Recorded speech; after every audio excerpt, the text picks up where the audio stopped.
ఎందుకో అక్కడికి వచ్చాడంటే పెళ్లి ఆపటానికి ఏదో ఒక రకంగా ట్రై చేస్తూనే ఉంటాడు.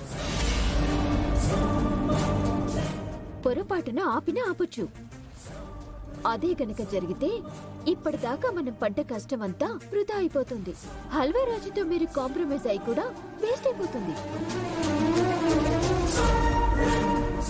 అంటే వాణ్ణొక్కడినే ఇంట్లో వదిలేసి మనందరం వెళదామా? ఏమీ అవసరం లేదు. ఉత్తమ్ కూడా మనతో పాటే వస్తున్నాడు.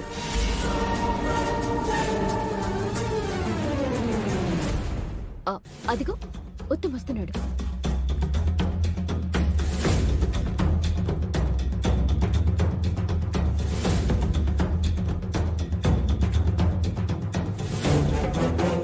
నానమ్మ, బయట చిన్న వర్క్ ఉంది, అలా వెళ్ళి ఇలా వచ్చేస్తాను. ఒక్క నిమిషం. జరిగిందంతా నీకు గుర్తుందని అనుకుంటున్నాను. ఆ హల్వా రాజుకి మనం మాట ఇచ్చాం, వాడి పెళ్లి మనం దగ్గరుండి జరిపిస్తామని. రేపు ఉదయమే నీకు మైథిలికి పెళ్లి. దీంట్లో ఎట్లాంటి డౌట్లు లేవు.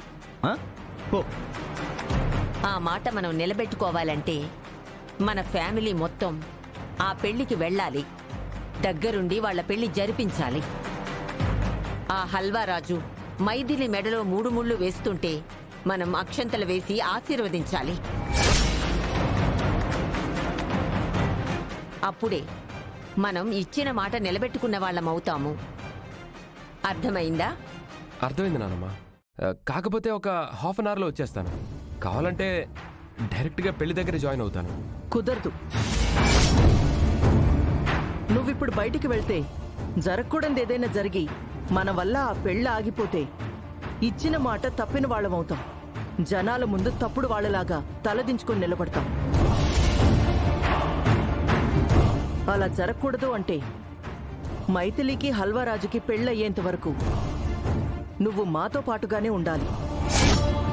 నూతన దంపతులిద్దరినీ అక్షింతలు జల్లి ఆశీర్వదించాలి. అర్థమైందమ్మా.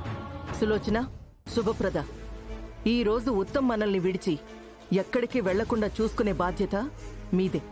అలాగే అక్క. ఉత్తమ్ గనుక కనబడకుండా వెళ్ళాడో మీ ఇద్దరిని ఏం చేస్తానో